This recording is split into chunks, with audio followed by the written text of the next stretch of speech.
Welcome to the Founder Factor, where we interview some of South Carolina's most impactful entrepreneurs. Today, we are doing a special flip on the traditional format of the show, and I'm going to be your host, Katie Nache, filling in as we have Caroline on the other end of the table. So you're going to be able to get to know your host today as we ask her questions about her business, Word of Web. Caroline. Katie, it's so weird being on the other side of the table here. Well, you look great. Oh, well, thanks. Great shirt. Thank you for coming out today. Yeah, we're pretty matching today. I want to start us off. Give me an overview of your company. Tell me what it does before I dig in and pepper with a whole bunch of hot seat questions. Yep, sure. So my company is called Word of Web. We are a web design studio focusing on helping businesses generate more leads and close more sales through their website. So typically businesses will come to us when they already have a website up and running, but it's not performing as well as they would like it to. So they hire us to help them create and implement a more effective strategy. Okay, I want to go back in time because I've always been really curious. When people say, they're starting a business and it's like, how do you start? And the answer I hear from a lot of people is you just have to go for it. But I've always wanted to know, how do you go for it? So when you had this idea, you had this strategy, you saw this opportunity available. Walk me through the steps. Like, what was like the very first step that you did to kick this thing off? Oh my gosh, I have the weirdest story with starting my business because everyone's story is weird to some extent. A lot of like twists and turns. Sure. Through the course of the journey. But for me, like I never intended to be an entrepreneur. Like quite honestly, I'd worked with a lot of entrepreneurs. I never like saw myself as being that business person. A little bit of personal background before I directly answer your question. So I studied psychology and neuroscience in school. So I always thought I was going to be a scientist, a therapist, something like that. Right. Fast forward a few years, I discovered user experience design. So that's what I launched my career in. So my first job was with a health tech company in Greenville. I was the director of product. I was doing that for 2 years. And in my second year working in that business, my dad was a dentist in Greenville at the time, has since retired. And we were just chatting over dinner one night, and this all ties together, I promise. I'm along for the journey. Great. Your time. But yeah, so one night he was just complaining about, he's like, I used to have like a ton of new patients coming in, and now it just seems like I'm not getting as much like new business, what's going on? And I was like, well, I was trying to help him diagnose it. I'm very much a natural problem solver. and so I was like, well, let's look at, like your online presence. Like, let's look at your website. He's like, well, we don't have a website. And of course, my millennial mind was like, you don't have a website? Problem. What do you mean? And I remember he said, well, honey, like word of mouth has always been what's driven my business. And I remember just saying casually, like, well, Dad, Word of Web is the new word of mouth. And so that's how the business name kind of came into my mind. So this is still when I was working full-time at this other company. I built him a website on the side, just on, I used like some Adobe product. I don't even remember what it was called. So built that website, and then I was like, okay, well, that was pretty fun. Like I could do more of that. So I had, I put out feelers to a couple of family members and friends, just like, hey, does anyone else need a website? And a few of them said yes, like they had little businesses. And so I ended up making about 5 websites that year for free, just because I was having fun.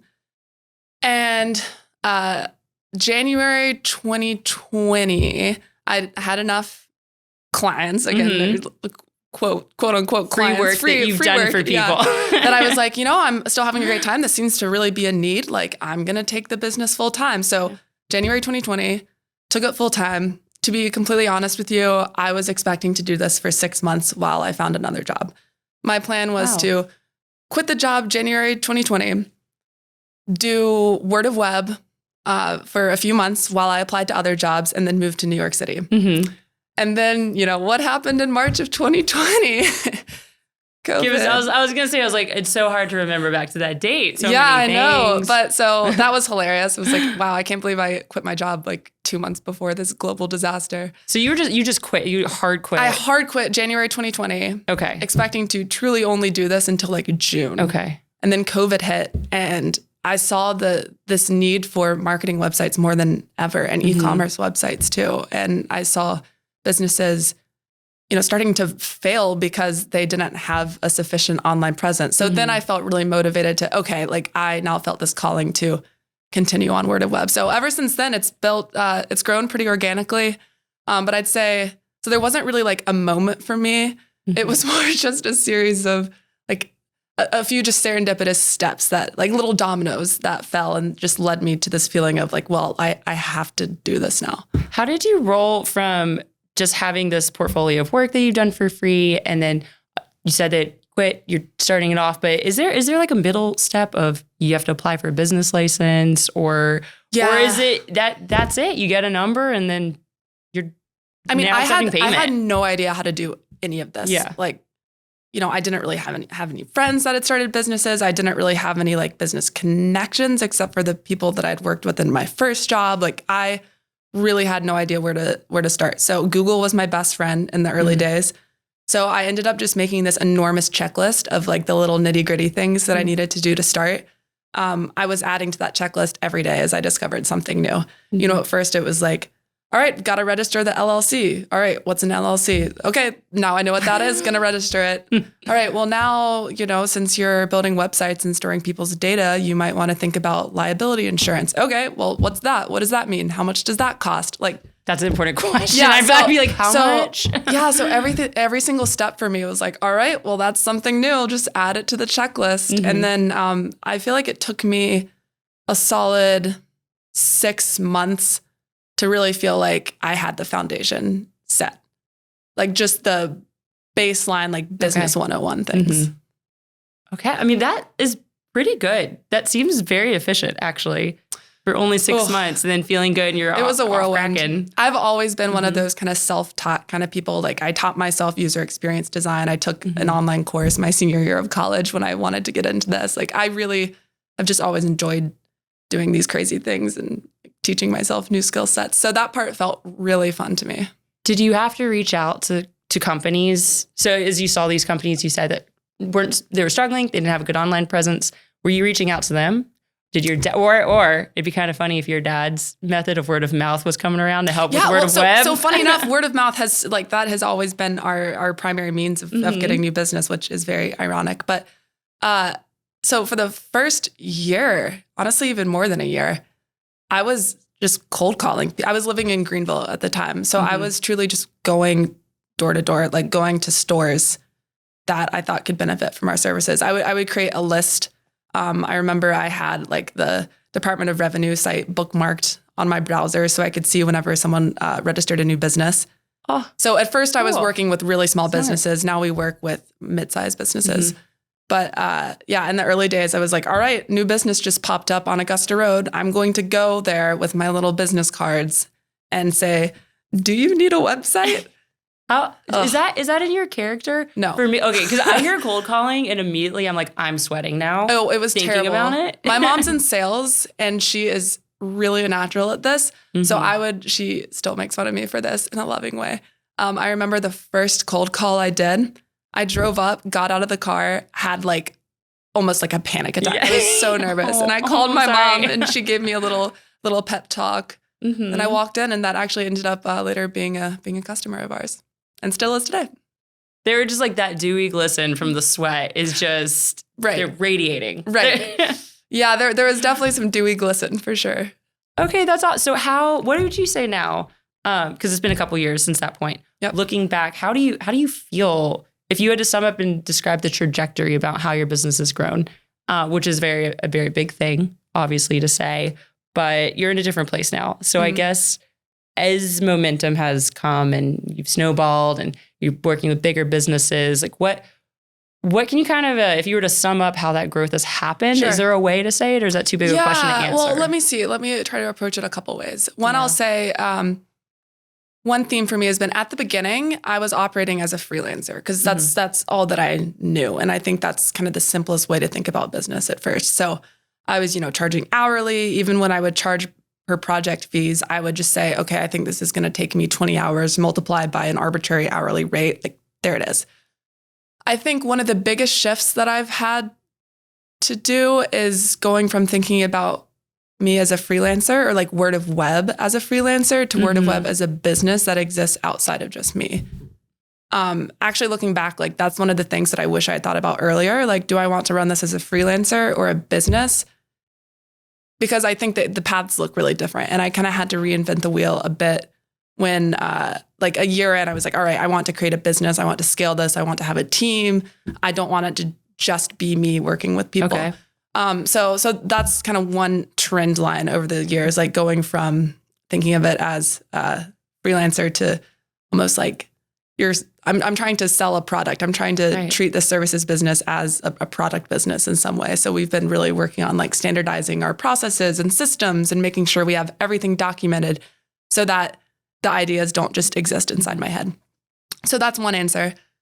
I'd say the second is going from thinking about at first the business was it was a bit selfish. It was my means of being flexible. Like I really liked the idea of working for myself, being able to work from wherever. The business is still totally remote because that meant, I could go anywhere, do anything I wanted. And I think I quickly realized that like flexibility on its own is kind of empty. Okay. So I feel a really big, almost like community pull at this point and like responsibility for both our clients and then our team. Like we have a team of 8 folks now across the country. We're, like I said, all remote. So, not only do I want to make sure that we have the best product for our clients, but I want to make sure that, I'm supporting like my team and I want to make sure that they are able to live the lives that they want to lead, work the hours that they want. So to sum that up, I'd say it's gone from thinking about just me in this small little bubble of Word of Web to like Word of Web being about something that's much larger than myself. That was absolutely brilliant. Can I dig in? I'm so curious because you said about talking about if you would do it a little bit differently, that you would have changed the freelancer mindset a little bit early on to have that team mindset. And I'm just thinking if it was me in there, I feel like that would be such a hard task for myself to do. Yeah. Because I would be, I'm like, how do you even do that? Because it's you're working so hard to try and get something off the ground and then to already start thinking about hiring people, maybe even, it's future planning, but maybe fiscally it didn't even make a lot of sense for you right then. I don't know. I think I just would love to hear you talk a little bit more about that to say like, what you would do a little bit different and compare that to your experience. I'll never forget the first person I hired. It was just a contractor. He was a phenomenal designer based out of, I think, Vermont at the time. But I remember I was just totally overwhelmed. I had probably like 3 more projects than I could handle. And so there really wasn't much foresight, to be honest. I was just like, I have promised this to 5 people. 3 of them I don't have time for. Yeah. Like, what am I going to do? Like, how am I going to solve this? So that was the first person I brought on. I'm a huge control freak. As an only child, I feel like that's kind of, how it goes. Yeah. So it was really hard for me to like trust someone else to like take care of what felt like my baby at the time. But he did a phenomenal job, better than I could have ever done. And that was really kind of an eye-opening experience for me. Yeah. So after that, I got a lot more flexible in like who I brought onto projects. At first I had this model where I was basically like casting a new team for every project. So I would have, contractors that I selectively pulled for different projects. Now we have a core team. I just found that it was way too inefficient and way too dangerous or risky in some ways to just cast a different team for every project because there's really no like quality assurance in that. So that's been one of my biggest learnings, like being able to feel confident, like relying on a set team and knowing that, I can delegate responsibilities and trust the outcome. That was a perfect sum up. And so on that note, we're going to take a brief pause and go to an ad break. This podcast is brought to you by Designly, South Carolina's top-rated app development company, and Word of Web, your partner in smarter website strategy and design. Welcome back to the Founder Factor. We are here chatting with Caroline. Caroline, pick us up where you left off. Now, this was such a rich, detailed kind of walkthrough of how you started your business. And now I'm feeling the good vibes. we're growing, we're gaining traction or speed, we have this team. What is on the forefront of your mind now, like in this moment? Does anything keep you awake at night? Or is there something that's right on the tip of your brain about the next thing that you want to do? Like, what are your thoughts? I can honestly say that nothing keeps me awake at night now, which has been a huge development. I've gotten a lot better at just saying like, these are the work hours, and I put it away. I have a lot of kind of just like self-care tips around that we can go into as well if you want to. But I think right now where my mind is that, we worked really hard over the past few years to develop systems and processes that work. And as I mentioned before, we've worked hard on productizing the business, which to us means, if you were to hire us for a website, like one way to approach it would be, okay, we're just gonna, build whatever it is that you want us to build. You'll get a bill at the end for the number of hours we worked. The other way to do it is to present you with kind of a series of products. Say, like what we do is phase one of all of our projects is what we call our blueprint phase. That's a fixed cost. It's always 2 weeks. We do a 2-hour meeting with people where we dig into like their goals, their budget, all the ins and outs of their business. And then after that meeting, in those 2 weeks that follow, we create a series of deliverables that really are similar to like hiring an architect to create, a blueprint for your home prior to starting the construction. Yeah, very cool. So it's a subtle shift of mindset, but that's what I mean by productizing. You're just making something that can, like you're creating these component pieces that can be scaled more easily. So now that we have that set, I feel like we really have done a good job establishing those systems and processes. Now we're just really in a growth phase. So we're trying to bring that product to as many people as possible. We've really honed in on our niche, on, the people we like working with, and we're just trying to do more of it. Well, you've come a long way from being nervous with cold calls, because your little sales pitch just then about asking for self-care tips really hooked me. So, because you know what? You're kind of living the dream for a lot of people, where you've traveled, you moved to a city, you work remote, you've now found a sense of community with this team. And that sounds hard, especially in the tech world where it's so easy to open the laptop and that's your work. You don't necessarily need to talk to anyone to do it, and you can just start hacking away. So where did you make that transition from maybe struggling with the work-life balance or having that, being in the weeds every day to this now scaling out, like, getting to this point where you are productizing so you sleep like a baby. Yeah, like, a normal night's sleep. Yeah, well, I'll say before I answer that, I'll say that I feel like I am constantly like learning and unlearning things. Like you think you get it down, and then, I just had a pretty significant phase of burnout recently. And so no matter how hard you try sometimes and how much you try to take care of yourself, sometimes it just is like too much. And sometimes you really do have to give yourself that grace and like space to be able to, even if it is just taking like a day off, like a mental health day, if you will, that's important. But I'd say having a team has helped me create a lot more distance between me and the business. So I'm still really, really involved in the day-to-day. Like all the clients know me personally, but just knowing that like if I take a vacation, things aren't going to totally fall apart has been huge for me. I think another thing that I've done is just communicating expectations up front with clients. Like I make it very clear that, we're not going to like do calls with you on the weekend. We're not going to do calls outside of like, 8 to 6 generally, which I used to feel bad about because I thought, I have to be at everyone's beck and call all the time, but you don't. And a lot of them are business owners too and respect those boundaries. So I'd say those are two of the biggest ones. Just more generally, I've just tried to be a bit more kind with myself. Like some days you have that, get up and go that you need to just grind it out all day.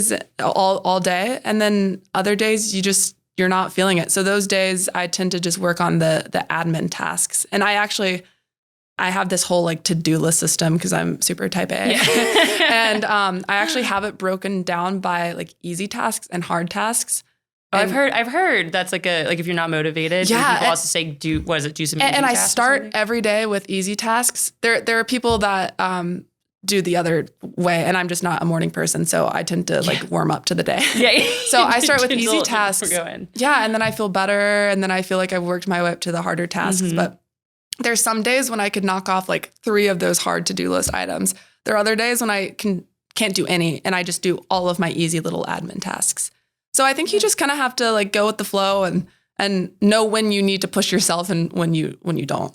Just out of curiosity, has there been something that you've tried that just absolutely did not work for you? Oh my gosh, I've tried a million things. I have tried so many different systems over the years.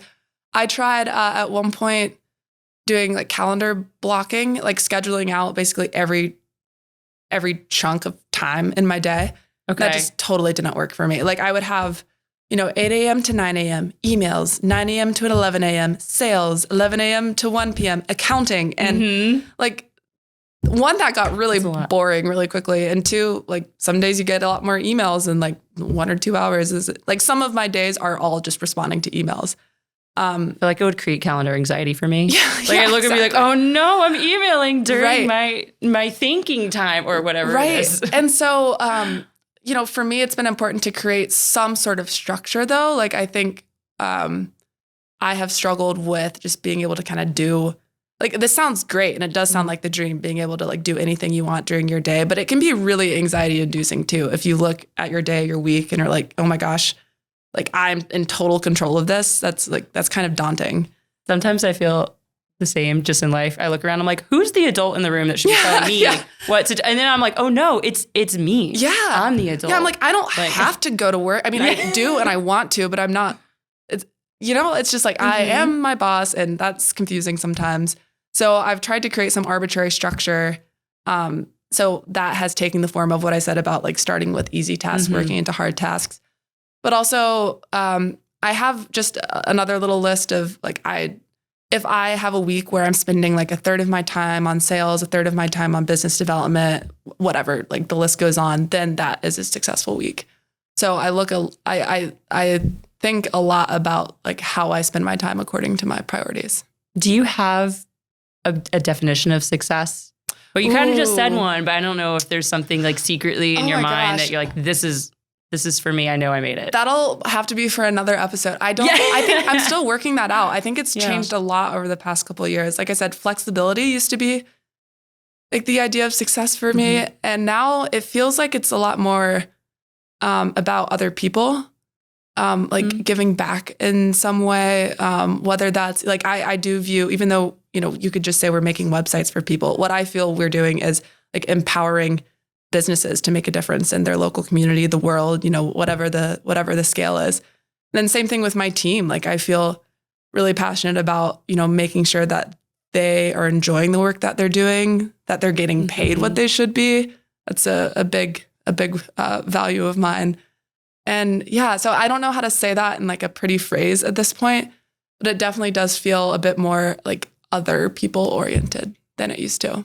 Maybe that's I think maturing. I think that's great. It's so interesting too, because I feel like when people, everyone starts a business with certain priorities and goals in mind, but then so many entrepreneurs say it obviously changes, and you had to pass through that first goal and priority to then maybe have the reflection to say, I don't know if that's actually what I was looking for. Right. Maybe I want something different. Which is a jarring feeling, It was kind of strange for me to be like, all right, flexibility achieved, like done. Oh no, what now? Yeah, right. And then almost instantly that thought popped into my head, like, okay, flexibility to do what?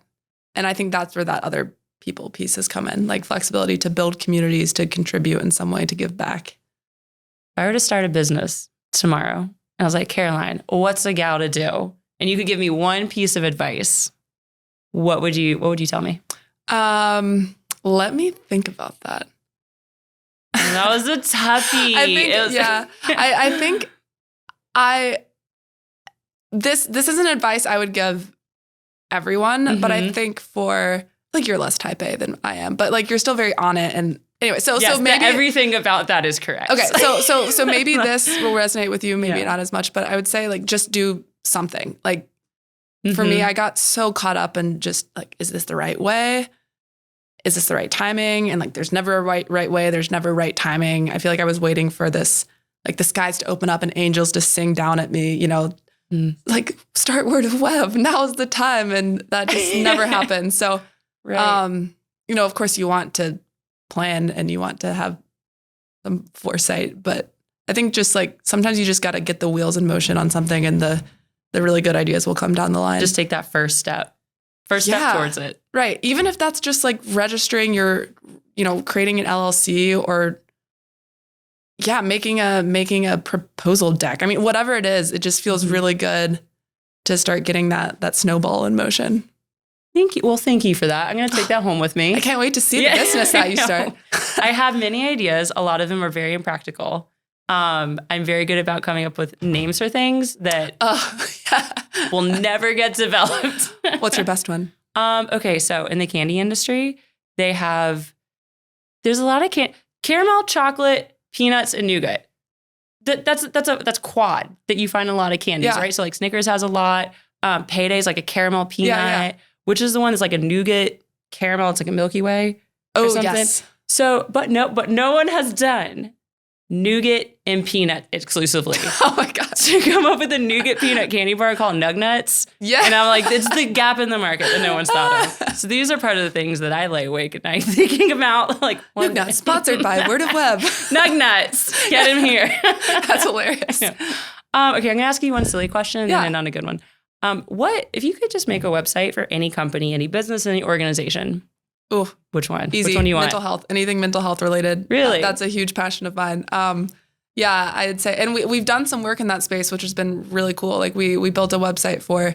Are you familiar with 988? It's a statewide crisis line calling in if you're in distress of any sort. Okay. But it's a federal initiative. There is a South Carolina brand of that. So we had the privilege of building that website. Oh, beautiful. We actually worked with a military agency about a year ago to develop a mental health platform for veterans. So that is, we typically work in the worlds of, we do a lot of work with like marketing websites, e-commerce websites. Mm-hmm. That's our bread and butter. But we really like taking on these more just like passion projects with causes that I care about, that our team cares about. So that's, if I could duplicate myself and have that person spend all of her time on something, it would be definitely in the mental health space. Well, I'm so happy to hear that you've already been able to make a little inroad into that, because it's going to keep coming. That's great. Right. Yeah. It's fun to have the opportunity to, have this vehicle where you get to kind of pull in personal interests and like team interests. It's fun to have that option out there. Well, thank you. So then for my last serious question before we wrap up, a very smart podcast host recommended, this is a great one to get insight from very successful entrepreneurs. What is the founder factor, that it factor that makes for a successful entrepreneur? So actually my answer, I have heard from, actually just heard it from Nicole, one of our previous interviewees, but I totally agree with it. Basically just knowing when you don't know the answer, knowing to ask for help. I think help can look really different in different times. For me, help has sometimes looked like just calling a friend and complaining. Sometimes help has looked like calling mentors of mine and asking them, like, how do you approach this, that, and the other? Sometimes it's therapy because, you can't run an effective business if you like are not personally in a good space yourself. So I view that as like a business responsibility as well as a personal responsibility. But just, knowing when to just put away your pride, your ego, your sense of I have to do it all, figure it all out. I think there's a certain hyper responsibility that a lot of entrepreneurs feel. So just putting that aside and knowing when to phone a friend. Well, thank you so much. I have thoroughly enjoyed hearing your insight and talking about all this and hearing about your growth journey and Word of Web and what you're doing. So thank you, Caroline. Appreciate you taking the time and letting me join you today. I know, that was in the hot seat. Weird. Thanks for tuning into the Founder Factor today. You can find us on Apple Podcasts, Spotify, YouTube, wherever you may watch your video content or follow your podcasts. We'll see you next time.